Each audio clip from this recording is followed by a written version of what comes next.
Hello everyone, welcome to the Cinema Analysis channel. I am Juzo. This channel will explore the hidden truths of films that are not usually revealed. Today I want to talk about Never Let Me Go. There's an important controversial point in this film. Most of you probably had the same question. I'm going to talk about it. If you haven't seen the film and don't want to know the story, I suggest you watch the film first before watching this video, so let's get started. It is said that the first 10 minutes of a film are the most important as they draw the audience into the world of the story. The beginning of the film is great. The shots and the things in them are also beautiful. A dormitory called Hesham stands in the rural scene of Britain, which is beautiful like another world. Boys and girls live there. Strange things happen one after another. Miss Emily, the head mistress of Hesham, told the pupils that one of them might have been smoking. It is natural for her to blame smoking, but she insists that Hesham students are special. The health of the students is seen as the most important thing, and the medical checks are carried out frequently. The scene is strangely drawn. When a ball is thrown outside the school grounds, none of the pupils go to fetch it. Miss Lucy, a newly appointed teacher, asks the pupils about it. The pupils mention the wild story that any pupils who went outside the grounds would be killed by some kind of curse. They are always checked to make sure they are inside the compound by a device attached to their wrists. It is encouraged to create art, but it is done excessively. It is said that masterpieces will be sold and exhibited in the outside world. By evaluating the value of their art activities, the students are given tokens to use in the school and they can shop at the sales that is sometimes held there. Pupils buy and sell their art with the token. It is like playing house. One day Miss Lucy made a shocking confession to the pupils. The pupils at Hesham can never choose the life they want. On the contrary, they will die before they reach middle age. The reason they were born in this world is to donate their organs to other people. A quarter of the way through the film, the confession is made. The main characters are still in primary school.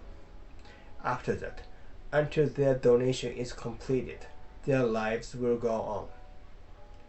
You have to know who you are and what you are. It's the only way you lead decent lives. As Miss Lucy said, they began to search for who they were. The main characters, Kathy, Ruth, Tommy, and the other pupils don't have parents, but they do have originals. A rumor spread that Ruth's original had been found, and the main characters went to find her. Ruth was disappointed because she couldn't believe that the woman was her original. If the main characters are not originals, then who are they? In the original story, not the film, the word clone appears. The main characters are clones created for organ donation. Kathy tried to find her original in her own way. She looked in pornographic magazines for a woman who looked like her. She regarded her sexual urge as abnormal and her original as not decent. Ruth is the same in this respect. The reason she didn't admit the woman to be her original was because she looked decent.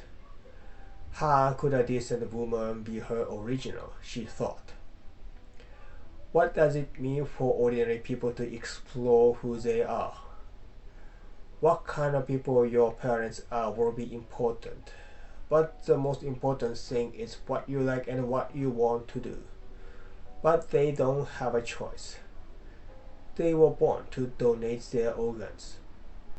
Some people get a job as a carer, but even a carer can't escape from the fate of being a donor. Once they heard a rumor about deferral, If a couple from Hersham fell deeply in love, they would be given 3 to 4 years of deferral and could live together. Why is Hersham so special? Tommy thought he knew the reason.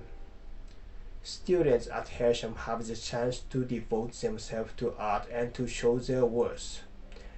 From the day he heard the story, Tommy began to devote himself to the artistic activities he was not enthusiastic about. After Ruth's death, Kathy and Tommy tried to ask for a deferral, and the former headmistress, Miss Emily, told them the cruel truth. The purpose of their activities was only to prove that the donors were real human beings with spirits. There was no deferral. After the next donation, Tommy died. Later, Kathy was given her notice of donation and the story ends. Let me ask you a question. Most of you probably had it. Why didn't they run away? The really shocking plot of this story made the news. And it's strange that the main characters didn't fight or run to save their lives. Most of you must have had a question about this. Many people have probably seen the film Blade Runner. The title refers to the protagonist's job. It is to kill replicants that have escaped. Replicant is a word that was created for the film. It means an android with a high intelligence given by humans. Having emotions, they escaped from the humans.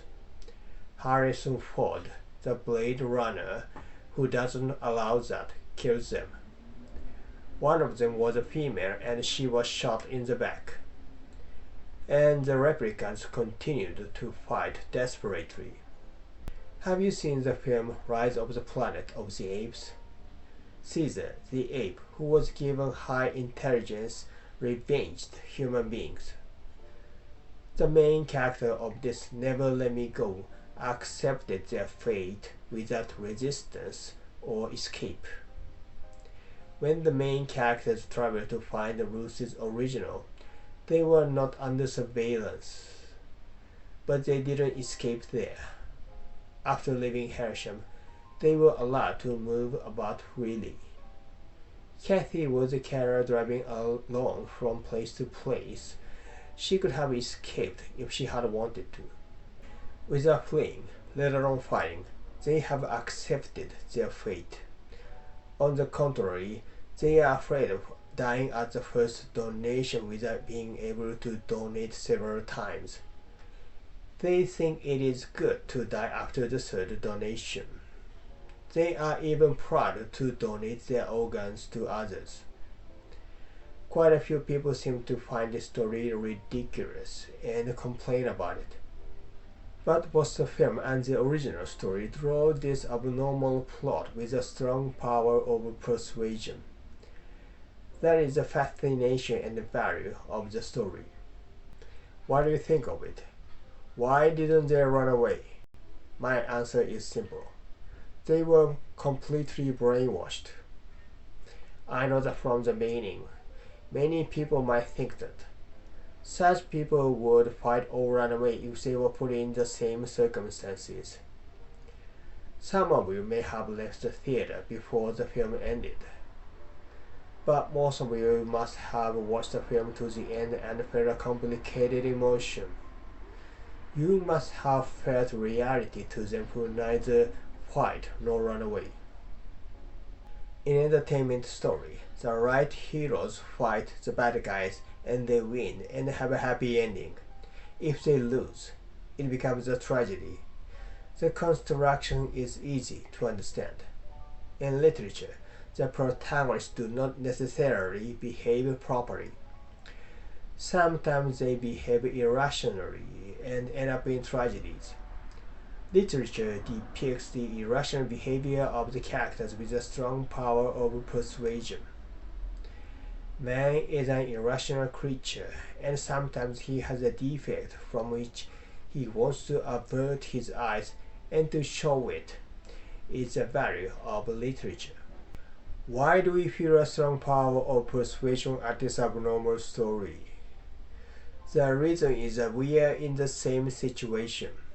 The world depicted in the story is a microcosm of the real world. Although it is caricatured, the world of this story is the same as the real world.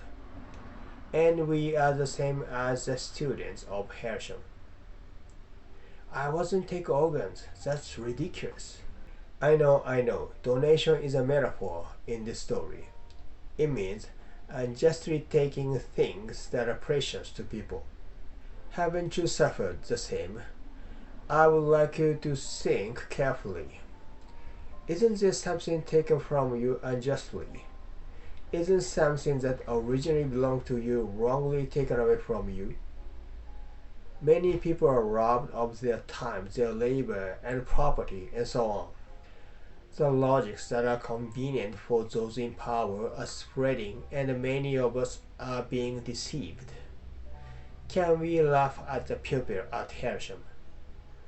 They are making art, happy to get token money, happy to buy rubbish with it. Many of you may look at this scene with sad eyes. But don't you think similar things happen in the real world?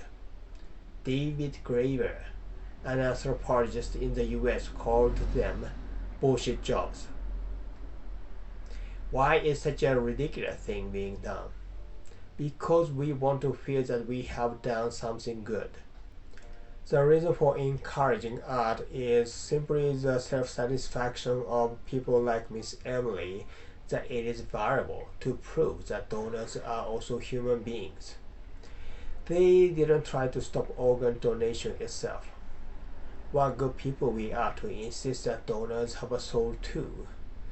They just wanted to believe it. They just wanted to feel that they had done something good. There is a reason for this behavior.